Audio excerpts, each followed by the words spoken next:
2023년 성구영신 예배를 오늘 드리게 됐습니다. 오늘 말씀의 제목은 2023년의 경험이 2024년의 길이 되려면, 이런 제목으로 여러분과 함께 말씀을 좀 나누겠습니다. 요 시즌, 특히 이번 주간 같이 이런 날들은 1년의 어떤 날보다 날짜 시간에 되게 예민해지잖아요. 1년 뭐 했나? 세월이 이렇게 빨리 갔나? 저도 계속 새벽에 깨는 거예요. 계속. 왜 이렇게 새벽에 자꾸 깨지? 그러니까 이 마음속에 이 시간에 대한 또 아쉬운 마음들이 계속 있는 거예요. 그래서 여러분들이 여러 가지를 이렇게 생각해 보기도 하고 또 뭐 복기해 보기도 하고 이런 시간을 좀 가지는데요. 오늘 말씀을 통해서 올 한 해 잘 정리하고 내년을 어떻게 살면 좋겠다, 이런 말씀을 좀 함께 나누었으면 좋겠습니다. 제가 교보문고를 가보니까 교보문고 그 광화문에 한편에 이렇게 써놨어요. Burn after writing. 다 쓴 다음에 태워라. 적은 후에 지워버린다. 그래서 올해 내게 있었던 많은 일들, 그 가운데 가장 지워버리고 싶은 기억을 적은 후에 소나기가 아플 정도로 구겨버리세요. 그런 다음에 구겨진 종이를 던져 버립시다 하고 여기 통에 이렇게 가득 넣어놨어요. 저거 꺼내보고 싶었는데 사람들이 뭘 썼을까? 근데 여러분, 여기 써가지고 구겨서 던진다고 잊혀집니까? 해결이 됩니까? 잘 안 됩니다. 뭐 도움은 좀 되겠죠. 그렇지만 잘 안 돼요. 왜냐하면 우리의 기억이란 것은 아주 질깁니다. 그렇기 때문에 이것을 어떻게 그냥 한 순간에 어떤 그 이벤트 가지고는 해결이 잘 안 돼요. 아픔이 길이 되려면 하는 그 책에서 김승섭 박사가 이 책의 서문에 이런 이야기를 합니다.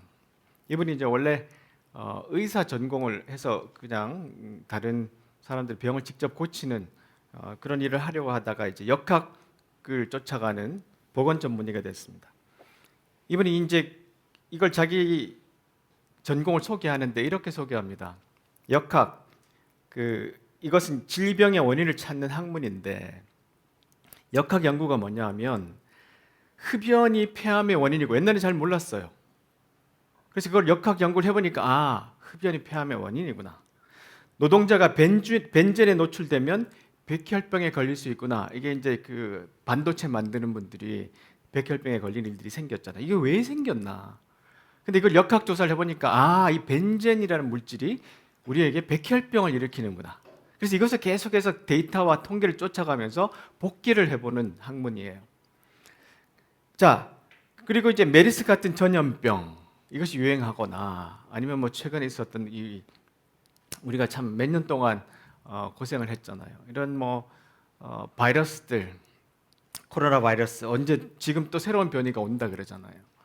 자, 이런 것들을 계속 이제 연구를 하고요. 그 다음에 시멘트 공장 지역에 있는 사람이 왜 단체로 폐렴이 걸리는가 계속 조사를 해야지만 이 병이 어떻게 시작된지 알 수 있고 질병이 확산되는 걸 막을 수 있다는 거예요. 그러니까 우리가 그냥 한 번에 1년의 생각을 그냥 종이에 써가지고 뭉쳐서 그냥 통에 집어넣는 게 아니라 우리의 지나간 하루, 지나간 한 달, 지나간 1년의 시간이 왜 이렇게 됐을까라는 역학조사를 좀 해봐야 우리의 아픔이, 우리의 경험이 내년을 살아가는데 새로운 도움이 되고 길이 된다는 거예요. 그래서 오늘 제목을 이분의 책에서 따왔어요. 아픔이 길이 되려면 반드시 아픔은 기록돼야 되고 역학조사가 돼야 되고 복기가 돼야 그 다음에 오는 전염병들이나 질병들을 막을 수 있는 것처럼 우리의 삶도 2023년 너무 힘들었어, 빨리 갔으면 좋겠어, 이렇게 잊어버리려고 애쓰는 것이 아니라 복기를 한번 해보고 내가 그때 어땠었나 이런 생각을 해보는 그런 시간을 가져야 단순히 그냥 아픈 경험이나 어려웠던 시간이 아니라 새로운 길을 개척해 나갈 수 있게 된다는 겁니다. 제가 이번 주에 그 1년 동안 찍은 사진을 쭉 이 폰에 있는 걸 한번 봤어요. 여러분들 혹시 사진을 한번 찍으시는 것들을 쭉 보시면 어떨까 싶은데 그 각 사진마다 올라올 때 그 감정들이 하나씩 조금씩 생각이 나는데 그때 열받았던 거, 그때 폭발했던 거, 그때 절망했던 거, 그때 낭망했던 거, 뭐 이런 모든 감정들 그 순간순간에는 막 이게 막 끝일 것 같고 막 화가 나고 너무 슬프고. 근데 여러분 지나고 보니까 지금 어떠세요? 그대로 똑같나요? 아니에요. 그렇죠? 그렇다면 그때 그렇게 성질 안 냈어도 되는 거예요. 이런 생각을 해보게 돼요. 자, 그래서 오늘 이제 이 생각들을 가지고 말씀을 좀 묵상해 보려고 그러는데요. 델피 노르벨렐이라는 분이 이제 여자 랍비입니다. 이분이 이제 히브리어의 하임이라는 말이 삶이라는 뜻인데 우리가 이제 히브리어로 구약 성경을 이제 번역해서 보잖아요. 근데 여기는 삶이 단수형이 아니라 복수형이라는 거예요. 그게 뭐냐면 삶은 얽히고 설켜 있다는 거예요. 이 사건과 저 사건, 이 사람과 이 사람들이 막 섞여 있어서 삶들, 하임이라고 만들어지는 거지 단수로 이건 내 삶, 이런 건 존재하지 않는다는 거예요. 그러니까 나의 느끼는 모든 감정들이나 이런 것들은 관계를 통해서 오게 되는 것인데, 자 보세요. 그래서 그것이 서로 연속된 것이, 삶들이 연속된 것이 아니라 서로 얽혀 있어요. 그래서 마치 일생을 서로 교차하다가 엉킨 부분이 풀려서야 비로소 명백히 드러나는 실들처럼 우리의 삶이 이렇게 엉켜 있다는 거예요. 그렇기 때문에 이 엉켜진 삶에서 어떻게 살아야 되나? 이 수많은 사람들이 함께 있을 때 우리는 어떻게 사는 것이 바른 것인가? 이런 생각을 해보게 되는 거예요. 골로새서에 보시면 이 말을 합니다. 교회 밖의 사람들 가운데, 그리스도인들이 교회 밖에 있는 사람들 가운데 일하며 살 때는 보세요. 지혜롭게 행하십시오. 이 지혜가 정말로 중요합니다. 올 한 해 있었던 모든 감정과 경험과 이런 것들이 여러분 길이 되려면 바로 이 지혜가 쌓여야 돼요. 거기서 반드시 지혜를 얻어야 합니다. 제가 여러분 몇 년 동안 이제 명상에 빠져가지고 막 불교 명상, 모욕이 명상이 뭔가 명상의 결론은요, 앉아서 마음 편하되게 하네요. 지혜를 깨닫는 거예요. 지혜를 깨닫는 것. 그게 최선의 명상의 목표예요. 그런 것처럼 우리의 그리스도인들이 예수님을 믿고 난 다음에 이 지혜롭게 세상 사람들 가운데 사는 것, 이것이 우리의 목표라는 거예요. 자, 시편 90편을 중국의 오경웅이라는 분이 시편 90편을 중국말로 번역한 것을 다시 한국말로 번역했는데요. 우리 번역이랑 좀 달라요. 색달라요. 1절에 보시면 영원히 우리의 거처 되신 주님, 인생을 세세토록 돌보아 주십니다. 천지가 생기기 전 주는 이미 계셨고 시작도 끝도 없는 홀로 영원한 분이시라. 정처 없는 인생들아 끝내 흙으로 돌아가라 하시니 빠르고 늦음이야 주의 명에 달렸사오니 지금이라도 당장 돌아가라 하실 수 있나이다. 천년도 주 앞에선 한날에 지나지 않고 한밤에 꿈 같아라 깨어보니 어느새 시간 흘렀나이다. 세월은 급류 같아 어느새 바다로 흘러들고 삶은 순간이라 아침에 피었다가 저녁이면 지나가나이다. 인생 기껏해야 70분이요 80에 지나지 강건해도 80에 지나지 않으며 그조차도 근심과 수고 가득할 뿐 순식간에 흔적만 남길 뿐이라. 주께서 한순간 진노하시면 인생은 춥지 않아도 떨 수밖에 없사오니 이 마음 늘 간직하고서 주의 영원한 지혜를 깨닫게 하소서. 보세요. 여기도 보세요. 주의 영원한 지혜를 깨닫게 하소서. 동틀녘에 은혜를 허락하시고 이른 아침 어진 은혜 더해 주소서. 남은 생 즐거이 누리게 하시고 기쁨의 노래로 세월 맞게 하소서. 지나간 수고의 날을 헤아려 오는 날의 기쁨으로 돌려주셔서 젊은 날 힘겨운 중에 이른 것들을 노년에 이루어 거두게 하소서. 이게 핵심은 뭐냐면 지혜를 얻는 겁니다. 우리의 삶을 통해서 하나님의 은혜를 통해서 그 사랑을 통해서 우리가 지혜를 얻는 거예요. 자, 그러면 어떻게 지혜를 얻어야 되는가? 그게 문제잖아요. 가만히 있다고 지혜가 생기지 않죠. 그래서 오늘 앞에 있는 이 바울 사도의 말씀에 보면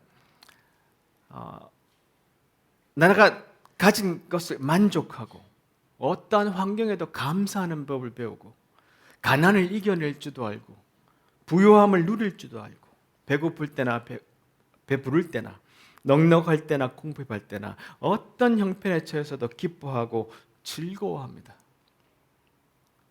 외부의 어떤 환경과 상관없이 나는 내가 가진 것에서 감사하고 어떤 환경에서도 기뻐할 수 있는 사람이 되었습니다. 바로 이 바울이 얻었던 최고의 지혜, 내게 능력 주시는 그리스도를 통해서 내가 모든 것을 할 수 있다는 거예요. 이 지혜를 그럼 우리가 어떻게 배울 수 있는가? 첫 번째는 내면을 성찰해야 됩니다. 내 내면을 성찰할 수 있어야 돼요. 때로는 우리가 문제가 생기면 전부 다른 사람들을 이렇게 지적합니다. 너 때문에 그랬지. 네가 원인이야. 나는 잘못한 게 없어. 라는 식으로 어떤 사건들과 어떤 행동들을 소화하려고 애를 써요. 그렇지 않아요. 대부분은 내 속에서 일어나는 일들이 많습니다. 그래서 첫 번째 지혜를 얻으려면 반드시 우리 내면을 성찰해야 됩니다. 그 삶의 격이라는 책이 아주 철학적인 책인데요. 이 책을 쓴 피터 비에리가 이런 이야기를 합니다. 인간은 스스로 내적 검열을 할 수 있는 존재다. 다른 어떤 동물과는 다르게 인간은 스스로 자아 성찰을 할 수 있는 존재다. 자신의 행위와 사고, 희망, 공상을 금지할 수 있는 능력이 그것이다. 이 능력의 원천은 스스로에게 책임을 물을 수 있는 능력이다. 다른 사람이 아니라 스스로에게 책임을 물을 수 있는 능력, 내면의 성찰, 이것이 중요한 인간으로서의 아주 중요한 인간을 규정하는 거죠. 주체적 인간은 내적 갈등을 안고 살아갈 수 있어야 하며 스스로의 행위와 경험을 존중할 것인지 무시할 것인지 자문할 줄 알아야 된다. 계속해서 자기에게 질문을 해보라는 거예요. 자기 나라는 존재가 누구냐? 오늘 제가 이제 소개한 여러 가지 글과 책들은 올해 제가 설교를 쭉 다시 한번 복기를 해봤어요. 그러면서 좋았던 책이 뭔가 그런 것들을 한번 더 가려서 하는 그런 부분들이 많습니다. 자, 정약용이 수호제기에서 이런 이야기를 합니다. 나라는 것은 그 성품이 달아나기를 잘해 드나들매 일정한 법칙이 없다. 아주 친밀하게 붙어 있어서 배반하지 못할 것 같으나 잠시라도 살피지 않으면 어느 곳이든지 가지 않는 것이 없다. 이게 우리 스스로라는 거예요. 우리 마음이라는 거예요. 이익으로 유도하면 떠나가고 위험과 재화가 겁을 주어도 떠나가며 새까만 눈썹에 흰이를 가진 미인의 요염한 모습만 보아도 떠나간다. 그런데 한 번 가면 돌아올 줄 몰라 붙들어 만류할 수 없다. 세상에서 나보다 더 잃어버리기 쉬운 것은 없다. 어찌 실과 끈으로 매고 빗장과 자물쇠로 잠가서 지키지 않는가? 이게 우리 스스로라는 거예요. 그러니까 내 스스로가 어떤 사람인지를 내면 성찰을 할 줄 아는 것, 이게 첫 번째 지혜의 길입니다. 반드시 내가 어떤 사람인가를 스스로 돌아봐야 돼요. 사건이 생기고 나면 자꾸 우리 마음에 그런 유혹이 생겨요. 나는 잘못한 게 없어. 당신이 그 말을 해서 그렇지. 당신이 그 행동을 해서 그렇지.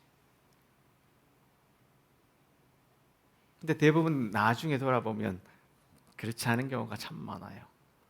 내가 틀렸습니다. 내가 잘못됐습니다 할 때가 참 많습니다. 그래야 성장할 수 있는 기초가 생겨요. 내면의 성찰. 두 번째가 뭐냐 하면 질문하는 삶입니다. 그래 원래 그런 거지 뭐. 됐어. 그냥 지나가자. 세상에 다 그런 거야. 이렇게 되는 순간 우리는 결코 성장할 수 없습니다. 신앙은 질문을 멈추는 순간 죽어요. 세상 사람도 마찬가지입니다. 자, 배움이란 해답을 찾는 것이 아니라 좋은 질문하기를 배우는 것이다. 라고 강남순 교수가 말합니다. 답을 찾는 게 아니라 좋은 질문하기를 배우는 것이 진짜 배움이다. 그래서 잘 질문해야 돼요. 내가 왜 그렇지? 세상이 왜 이렇게 됐을까? 왜 우리 가정이 지금 이렇게 됐을까?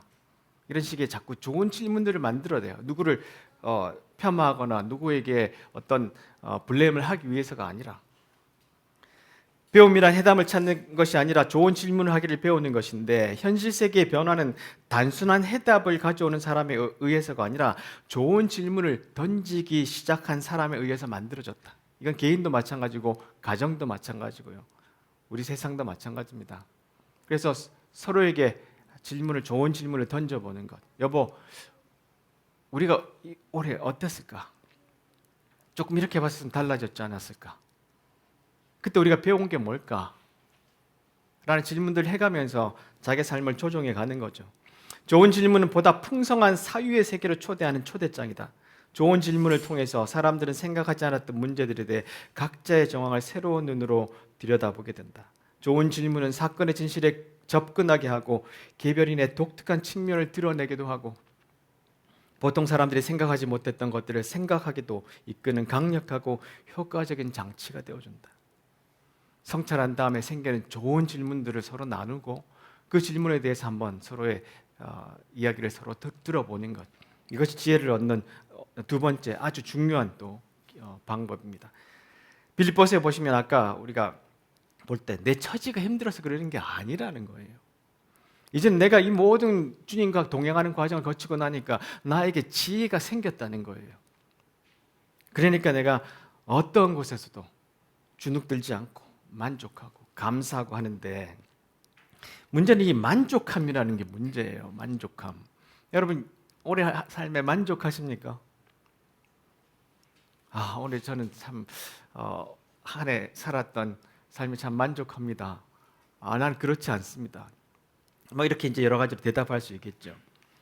세 번째로 제일 또 지혜를 얻는 방법은 내 욕망을 절제할 수 있어야 돼요. 욕망을. 왜냐하면 우리는 욕망 덩어리거든요. 집단 착학이라는 책에서 토드 로즈라는 교수가 이런 이야기를 합니다. 프랑스의 역사학자이며 철학자인 르네 지라르라는 사람이 인류의 광대한 역사를 통해서 쭉 연구를 해보니까 갈망을 추적했어요. 근데 보세요. 그것을 인간들이 모방 욕망이 있더라. 이 모방 욕망이 뭐냐면 내가 실제로 저걸 원하는 게 아닌데 남이 저걸 갖고 있으니까 나도 갖고 싶어 하는 게 모방 욕망이에요. 저 사람이 모는 차가 저건데, 저 사람이 휴가 간 곳이 저건데, 이런 걸 계속해서 이제 보게 되니까 나도 그게 하고 싶어져요. 원래 나의 욕구가 아니었는데. 근데 지금은 뭐 온갖 세계에서 공격을 하잖아요. 요새는 뭐 이 페이스북 하나가 아니고 뭐 인스타 뭐 온갖 곳에서 너도 이거 해야 돼, 가야 돼, 사야 돼. 이런 욕망들이 너무 많잖아요. 자, 욕망의 작동 방식이 뭐냐면 우리 뇌신경 안에 이 모방 욕망이 이게 갖추어져 있어요. 근데 이게 원래는 이렇게 서로 살펴보면서 서로 배워가라고 생긴 건데, 이게 자꾸 다른 사람이 갖고 있는 것도 나도 갖고 싶다는 욕심으로 변질이 되는 거예요. 그림에서 이런 그림을 보여줘요. 그러니까 뭐 사람에게 엄청나게 많은 갖고 싶은 게 있잖아요. 이렇게 막 기타도 갖고 싶고 여러 가지가 갖고 싶은데, 근데 이제 우리의 욕구의 단계는 뭐냐면 가장 이제 배고프고 뭐 졸리고 이런 생리적 단계를 지나면 나중에 이제 자아 실현 단계를 간다고 이렇게 하는데, 실제로는 현실은 뭐냐면 계속해서 뭘 갖고 싶어 하는 거예요. 욕망이 커져가는 거예요. 그래서 이쪽 오른쪽의 그림에 보시면 제 위의 그림은 나는 저 샴푸가 갖고 싶어. 원래는 저렇게 생각하는 줄 알았는데 그게 아니라 광고에서 저 여자가 저 샴푸를 쓰네? 그러니까 나는 저 샴푸를 가져야 돼. 이게 이제 광고가 우리에게 속삭이는 거죠. 이 방식을 쓰는 거죠. 그러니까 이것이 모방 욕망이에요. 그러니까 내 스스로 만족이 안 되는 거예요. 만족이 안 되도록 우리를 몰아붙여요. 끝까지 몰아붙여요. 근데 사실은 필요 없는 게 훨씬 많아요. 없어도 괜찮아요. 근데 이것이 물건일 수도 있지만 내가 누리는 어떤 지위일 수도 있고 권력일 수도 있어요. 그래서 우리가 자기 욕망을 절제하는 것이 진짜 중요한데, 그래서 제가 그때 이 책도 한번 소개드렸었는데 너 자신의 이유로 살아라. 다른 사람을 모방하는 것이 아니라 너 자신이 어떤 사람인지를 알고 살아라. 그러려면 네 안에서 어떤 내적 움직임, 뭐를 욕망하는지를 알고 있어야 된다. 이게 지혜예요. 이걸 이해도 못하고 내가 여기 달리고 저기 쫓아가는 게 아니라 내가 어떤 욕망 안에 쉽게 흔들리는지를 살펴봐야 되는 거예요. 그것은 좋은 욕망일 수도 있습니다. 그렇지 않을 수도 있어요. 그리고 이제 죽을 때를 한번 생각해서 이게 정말로 내가 죽는 순간에 이 욕망들이 나에게 평화를 주는 것인지 아니면 후회를 남길 것인지를 생각해 보라는 거죠. 그리고 욕망의 출처가 어딘지 살펴보라는 거예요. 그러니까 이 바울 사도가 내 안에 만족함이 있다는 것. 어떤 상황에서도 나는 처해도 감사할 수 있다는 것. 이것이 어디에서 자기 안에 모든 것이 나오는 건지를 알고 있었어요. 그래서 빌립보서에 보시면 그 이전에 내가 쫓으려 했던 수많은 것들, 그건 가치 없는 거라는 걸 깨달았습니다. 이제 내가 예수님을 쫓아가는 것이 얼마나 귀한 것인지를 나는 알게 됐습니다. 이 지혜를 바울이 얻었던 거죠. 그리고 네 번째로는 지혜를 쌓기 위해서 교양을 쌓아라. 교양을 쌓아라. 근데 이 교양이란 게 이렇게 세상이 말하는 일반적인 느낌에서는 그런 교양이 아니라 이게 이제 독일어에서 왔는데 빌둥이라 그렇게 한번 말씀 나눴잖아요. 이것은 뭐냐면 철학과 교육이 개인의 태도에 녹아들어 인격적, 문화적으로 성숙한 사람이 되도록 스스로 갈고 닦는 독일의 전통, 이렇게 이야기합니다. 이게 뭐냐면 내가 그냥 이 주변에 일어나는 수많은 사건들을 그냥 계속해서 뉴스를 검색한다거나 아니면 유튜브가 계속해서 제안하는 짤들을 본다거나 아니면 넷플릭스가 보여주는 수많은 것들을 보고 시간을 보내라는 것이 아니라 시간을 떼어놓고 내 삶 속에 조금 더 성숙할 수 있는 부분들, 교양들을 쌓아가라는 거예요. 그것이 음악일 수도 있고요, 특히 독서일 수도 있고 아니면 운동일 수도 있고 아니면 그림일 수도 있고 아니면 여러분들이 하는 여러 가지 다양한 어떤 동호회일 수도 있습니다. 그러면 점점점 작년보다는 조금씩 성숙해지는 사람이 되어라. 하나도 성장 안 한 것. 2023년을 돌아와도 2023년 1월 1일 날, 12월 30일 날 돌아봐도 한 번도 성장 안 한 사람들, 이미 그 사람들은 죽은 사람들이에요. 태도도 안 달라지고 자기 하는 생활 방식도 안 달라지고 말하는 것도 안 달라지고 아내를 대하는 것도 안 달라지고 남편을 대하는 방식도 안 달라지고 자녀를 대하는 방식도 안 달라지고 아니면 더 안 좋아질 수도 있죠. 스스로 자기 내면을 성찰해보고요. 그리고 이 교양을 쌓아갈 때 우리 스스로가 존재 가능성에 대해서 점점점 알아가는 과정을 통해서 내가 지혜가 쌓이는 거예요. 그리고 다섯 번째로 마지막입니다. 회복 탄력성. 한참만 이 회복 탄력성에 대한 이야기가 많았어요. 근데 회복 탄력성을 검색해 보면 우리 아이가 빨리 공부를 더 잘하게 회복 탄력성을 갖추자. 우리 아이가 실패하고 시험 망쳤을 때 빨리 회복 탄력성을 높여서 이 아이가 시험을 더 잘 보게 하자. 다 이런 얘기만. 그리고 우리는 항상 좋은 이야기가 나오면 이렇게 나쁘게 사용해요. 이상한 목적으로. 물론 이제 애가 공부 시험 다시 잘하면 그건 좋은 거겠지만 하여튼 회복 탄력, 이렇게 책이 나오고 막 계속해서 학원들이 생기고. 근데 이 회복 탄력성이 뭐냐 하면 의미가 여러 가지 정의가 있습니다. 인생의 역경에 넘어져도 다시 일어나는 것. 이게 영어로는 이게 resilient나 resilience라고 그러거든요. 이게 스프링이 이렇게 탁 다시 튕겨 올라오는 느낌이에요. 역경에 넘어져도 다시 일어나 적어도 이전 같은 강함으로 일어날 수 있는 능력. 이전보다도 같은 능력도 되고 그거보다 더 강해져서 일어날 수 있는 능력. 이게 회복 탄력성인데 방향을 바꾸고 감정적으로 회복되고 목표를 향해 계속 나아갈 수 있는 능력. 이걸 어떤 사람은 이렇게 정리를 했어요. 회복 탄력성을. 또 다른 사람이 이렇게 정의했습니다. 어려움, 외상, 트라우마 같은 거죠. 비극, 위협 또는 가족 및 관계에서 생기는 문제들, 심각한 건강의 문제, 직장, 그리고 돈의 문제, 재정 스트레스 같은 중요한 스트레스 요인에 잘 적응해 나가는 과정. 이걸 딱 한 이미지로 그린다면 힘든 경험에서 다시 튀어오르는 것. 이게 이제 resilience, 회복 탄력성이라는 거예요. 그래서 우리가 어떤 일이 생겼을 때 우리의 마음에 자꾸 이런 이제 그 포기하고 싶은 유혹들이 있어요. 또 그러잖아. 이 왜 안 변하니? 그래, 세상은 그런 거야. 어떤 사람은 다음 생에서 잘해보자. 그런 이야기들이 우리는 너무 쉽게 일어나요. 그게 이제 속에서 일어나는 내면의 음성들이 있어요. 무슨 일이 생기면 내 반응하는 음성이 그래 안 될 걸 봐, 그렇잖아. 또 그랬는데 희망하지 마. 이런 유혹들이 계속해서 일어나요. 그래서 우리 안에 이 회복 탄력성을 강화해야 되는데 이게 강화하자. 난 오늘부터 회복 탄력성을 가질래. 써가지고 구겨서 넣자. 이게 됩니까? 아니, 잘 안 돼요. 이게 굉장히 천성과 관련돼 있어요. 제가 제일 어려운 게 이거예요. 회복 탄력성. 우울질이라 잘 안 돼요.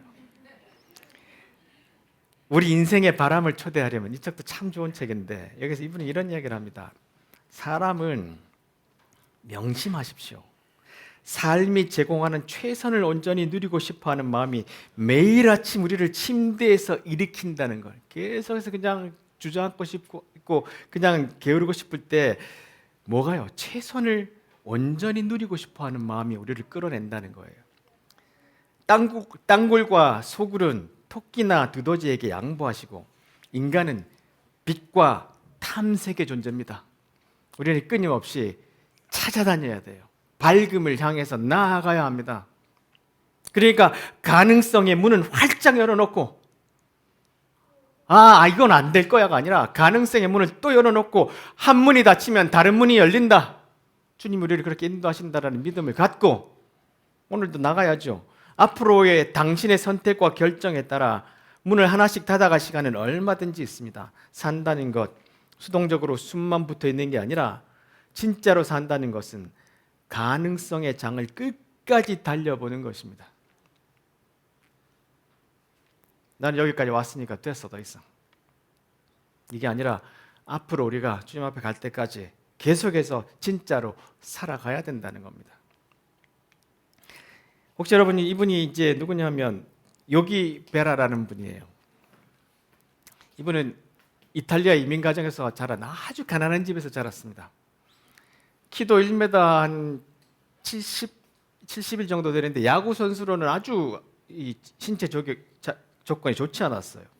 그래서 마이너리그에 가기도 하고 뭐 여러 가지 고난을 많이 겪었는데 이 사람이 양키스에서 아주 전설적인 기록들을 세웠습니다. 그리고 난 다음에 이제 지도자가 됐는데 양키스에서 63년도에 이 사람을 감독으로 받아줬어요. 근데 감독으로 간 첫 해에 월드 시리즈까지 간 겁니다. 근데 7차전에서 졌어요. 근데 카디널스에게 졌는데 이게 참 매정하죠. 바로 잘라버린 거예요. 이 양키스의 아주 유명한 사람이었는데 선수로. 그리고 난 다음에 누구를 감독으로 채용했냐면 바로 자기들이 졌던 카디널스 감독으로 데려왔어요. 하여튼 이런 어려움을 겪었고요. 근데 여기저기로 막 이제 좀 정처 없이 좀 이렇게 이 팀에 가고 저 팀에 갔는데 70년도 초에 이제 뉴욕의 매츠라고 생겼습니다. 새로 거기에 감독을 갔는데 중간쯤 갔는데 꼴찌를 한 거예요. 그래서 기자가 아주 짓궂게 물었어요. 올 시즌은 망쳤지 않습니까? 그러니까 이 사람이 했던 유명한 말이 이 말입니다. It ain't over till it's over. 그게 뭐냐면 끝날 때까지 끝난 게 아니다. 그리고 난 다음에 그 해에 월드 시리즈를 갔어요. 이 말이 아주 전설적인데 이제 요기 베라라는 사람이 많은 좋은 말들을 남겼다고 합니다. 근데 제가 여러분들에게 드리고 싶은 말은 이게 끝이 아니에요. 오늘 아주 비극적인 일이 있었다 해도 이게 끝이 아니에요. 내일 또 있어요. 이번 주에 우리 참 황당한 일을 당했잖아요. 우리 좋아하는 한 사람의 배우가 스스로 목숨을 끊었잖아요. 사회적으로 참 아픈 일이에요. 그 말을 그 뉴스를 보면서도 이런 생각이 들었어요. 끝난 게 아니에요. 끝날 때까지 끝난 게 아니에요. 그래서 우리 여러분 기억하셔야 됩니다. 우리 자녀도 마찬가지고요. 우리 남편, 아내도 그렇고, 우리 사업도 그렇고, 우리 학업도 그렇고, 삶이라는 건 끝날 때까지 끝난 게 아니에요. 물론 내가 원하는 모양으로는 안 될 수도 있습니다. 근데 그런 다른 방식으로 살아줘요. 그것도 오케이. 자, 그런데 오늘 세상 지식들을 여러 가지를 나눴는데 세상 사람들이 이 회복 탄력성, 뭘 쌓기 위해서는 관계성도 좋아야 되고, 뭐 스스로의 어떤 셀프 에스팀도 높여야 되고. 근데 우리에게 가장 좋은 회복 탄력성이 뭔지 압니까? 부활의 능력이에요. 부활의 능력. 우리는 오늘 죽어도 내일 살아갑니다. 그렇죠? 살아납니다. 이게 부활의 능력이 우리에게 가장 큰 회복 탄력성이에요. 이게 그리스도인들이 가지고 있는 가장 큰 은혜라는 거예요. 근데 이 부활의 능력이 내가 이 육신이 죽어서 나중에 주님 오셨을 때 부활의 능력, 그것도 맞지만 이 부활의 능력은 오늘 죽고 아무것도 없을 것 같은 이 절망적인 상황에서도 내가 다음날 부활한다는 거예요. 이게 진짜 회복 탄력성이에요. 지금 상황이 아무리 메스업됐고 아무리 안 좋아도 나는 부활한다. 왜냐하면 내가 그리스도와 함께 있는 거니까.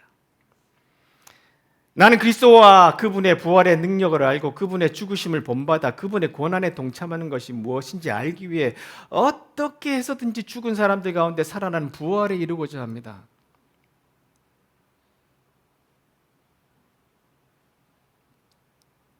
올 한 해 어땠어도 It's okay, that's fine. 괜찮아요. 괜찮아. 부활하면 돼요. 그러니까 끝날 때까지 끝난 게 아니라는 거예요. 절망하지 말고 낭망하지 말고 분노하지 말고 과도하게 거기 안에 자신을 몰합시키지 말고 내 안에 주님이 주시는 지혜가 뭔지를 찾아나가면 2023년에 어떤 일을 경험했든지 간에 그것이 2024년에 새로운 길이 될 겁니다. 아멘입니까? 그래서 2024년이 새롭게 시작되면